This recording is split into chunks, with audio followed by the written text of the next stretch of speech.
Alors Christophe, tu es outro pourquoi exactement? Pour prendre le soleil comme tout le monde et profiter du bon air, de la nature. Ça marche là?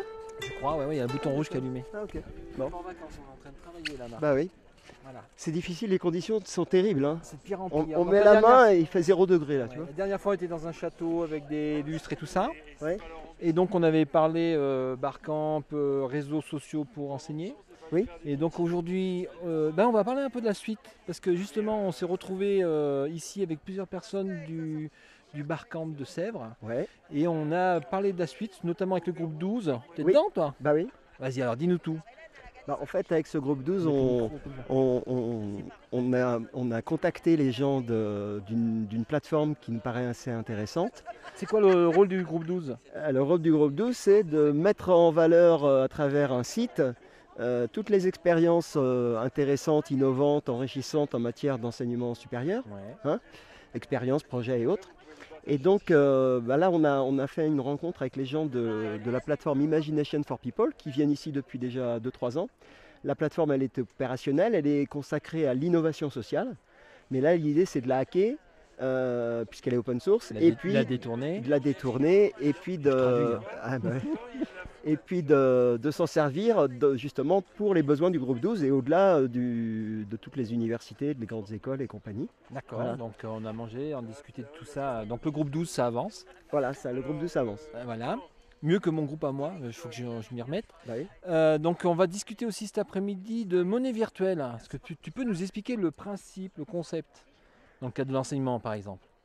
Alors, en fait, derrière le mot monnaie, il y a toujours plein de qualificatifs. Hein. Il y en a qui parlent de monnaie complémentaire, d'autres de monnaie locale, d'autres de monnaie affectée, d'autres de monnaie libre. Bref, derrière tous ces qualificatifs, en fait, il y a plein de réalités très différentes les unes des autres. Donc si tu me parles par exemple des monnaies dans l'enseignement, moi je parlerais plus de monnaie dite affectée. C'est-à-dire qu'on va créer à travers l'usage d'une ou plusieurs monnaies les conditions pour que, que l'enseignement se passe mieux.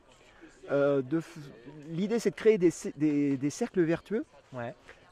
et favoriser notamment ce qu'on appelle entre autres l'école mutuelle, favoriser les comportements de curiosité, d'entraide, de coopératif entre étudiants. Et de valoriser ça. Et de valoriser ça. Moi, Voilà. je gratte un peu avec vous. Et l'idée, c'est quand un étudiant en aide un autre, alors du tutorat plus ou moins long, ou un étudiant commente un article ou des choses comme ça, que ça soit reconnu. Exactement. Alors c'est reconnu visuellement, mais... Et là, en fait, la matérialisation de ces monnaies, ça peut être, alors dans les cas les plus concrets, c'est de la monnaie fiduciaire, c'est-à-dire on va imprimer des papiers, des pièces ou des objets, peu importe, qui vont servir de monnaie, de reconnaissance, de remerciement, de choses comme ça. Ou alors, bien entendu, il y a ce qu'on appelle les monnaies virtuelles ou plutôt complètement dématérialisées, c'est-à-dire elles circulent sur le net ou sur les téléphones. D'accord. Et là, il commence à y avoir des plateformes qui proposent de créer ces monnaies, tout simplement. Et les autres types de monnaies, tu disais alors? Alors, il y a les monnaies locales ou complémentaires. Ça, c'est des monnaies plutôt territoriales qui sont rattachées à des villes. Alors en France, il y en a plein, ça commence à émerger très fort, et notamment la dernière en date dont j'ai entendu parler, c'est une monnaie sur Lyon, figure-toi. Mais j'étais pas au courant, heureusement que je viens au train apprendre des choses. Et voilà, donc il y a un projet de monnaie sur Lyon qui est en train d'émerger, qui s'y prend le même tournant que ce qui se passe à Toulouse. Il paraît que ça a eu un gros succès, la monnaie qui s'appelle le sol violette à Toulouse.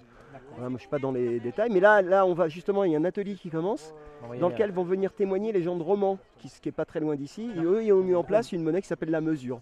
Mais là encore une fois, on est sur d'autres types de monnaies qui sont des monnaies pour montrer qu'on peut aussi échanger des biens, des services sans utiliser de l'euro, en privilégiant les richesses et le commerce local. Voilà, c'est un peu ça les monnaies complémentaires et locales. Merci Marc, on se revoit bientôt. Ben oui.